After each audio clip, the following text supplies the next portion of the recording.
Perkenalkan, nama saya Jessica Sindianggraini dari Fakultas Ekonomi dan Bisnis. Perkenalkan, nama saya Fadli Muhammad dari Fakultas Teknologi Maju dan Multidisiplin. Halo, perkenalkan, nama saya Barina Hamsimaya dari Fakultas Psikologi. Halo semuanya, perkenalkan nama saya Muhammad Baidowi, saya dari Fakultas Ilmu Sosial dan Ilmu Politik. Perkenalkan, nama saya Dinda Aprilia dari Fakultas Ekonomi dan Bisnis. Perkenalkan, saya Ilham Arya Ramadan dari Fakultas Ilmu Budaya. Halo, perkenalkan, nama aku Wanda Dwi Apriliani dari Fakultas Vokasi. Perkenalkan, nama saya Dea Putri Arnanda dari Fakultas Perikanan dan Kelautan, Prodi Aquakultur. Perkenalkan, saya Firza Brilian dari Fakultas Sains dan Teknologi.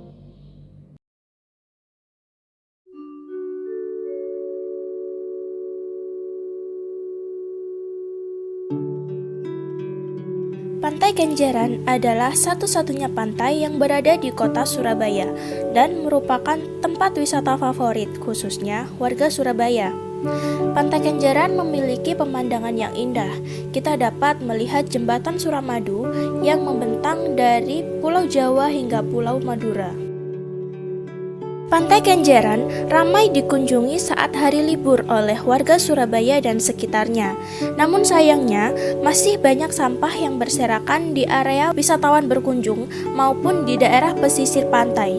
Sampah yang menumpuk di daerah Pantai Kenjeran utamanya dan umumnya disebabkan oleh pembuangan sampah secara sembarangan, mulai dari pengunjung, wisatawan, bahkan warga sekitar pantai yang tinggal di daerah pesisir. Penyebab lainnya adalah kurangnya penyediaan tempat sampah, kurangnya kesadaran diri masing-masing individu, serta kurangnya edukasi dan penekanan dari pemerintah untuk warga sekitar Pantai Kenjeran tentang pentingnya Pantai Kenjeran untuk menunjang kemajuan, misalnya perkembangan ekonomi, perkembangan pendidikan, dan perkembangan sosial budaya.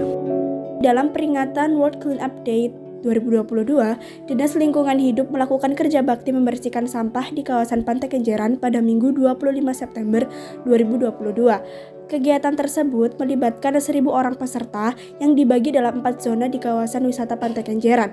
Dari hasil kegiatan tersebut, DLH Kota Surabaya telah mengangkut 1.564,37 kg sampah.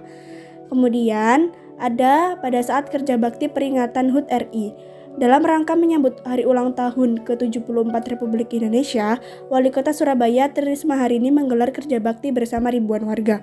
Terdapat sekitar 6.000 partisipan yang dibagi dalam 8 zona di sepanjang pantai utara. Hasilnya ada sekitar 15 truk atau sekitar 23,5 ton sampah yang berhasil dikumpulkan. Adapun juga dampak dari terjadinya pembuangan sampah sembarangan yang dilakukan masyarakat di sekitar Pantai Kenjeran. Di sini terbagi menjadi 3 sektor, yaitu sektor ekologi, sektor kesehatan, dan sektor sosial ekonomi. Pada sektor ekologi, dampak yang terjadi yaitu banyak biota laut yang mati karena kehilangan habitatnya. Pada sektor kesehatan, terjadinya tumpukan sampah dapat menjadi sumber bibit beragam penyakit. Dan yang terakhir pada sektor sosial ekonomi, yaitu dapat terjadinya penurunan pengunjung di sekitaran Pantai Kenjeran. Walaupun sekarang sampah tidak sebanyak dulu, tetapi kami masih mendapati beberapa sampah yang berserakan di daerah pesisir maupun di daerah wisatawan berkunjung. Lalu, bagaimana cara mempertahankan agar Pantai Kenjeran terhindar dari sampah dan bagaimana cara mengatasi hal tersebut? Dan apa solusinya? Silakan simak penjelasan berikutnya dari teman saya Wanda. Berikut adalah beberapa cara penanganan sampah yang ada di Pantai Kenjeran. Yang pertama, kita bisa menerapkan 4R, yaitu reduce, reuse, recycle, and replace.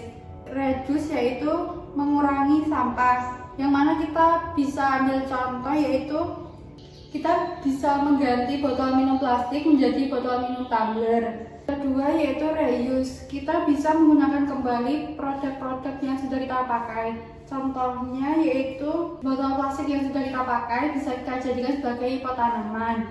Terus yang ketiga yaitu recycle, yang artinya mendaur ulang.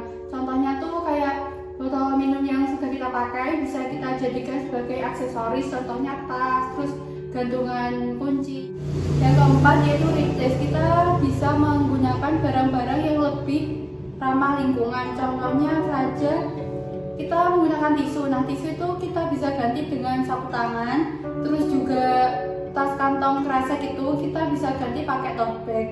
Selain solusi tadi, kita juga bisa pakai video edukasi yang tujuannya tuh bisa menyadarkan masyarakat akan pentingnya menjaga lingkungan sekitar dan tidak membuang sampah sembarangan yang seperti di Pantai Kenjeran tersebut.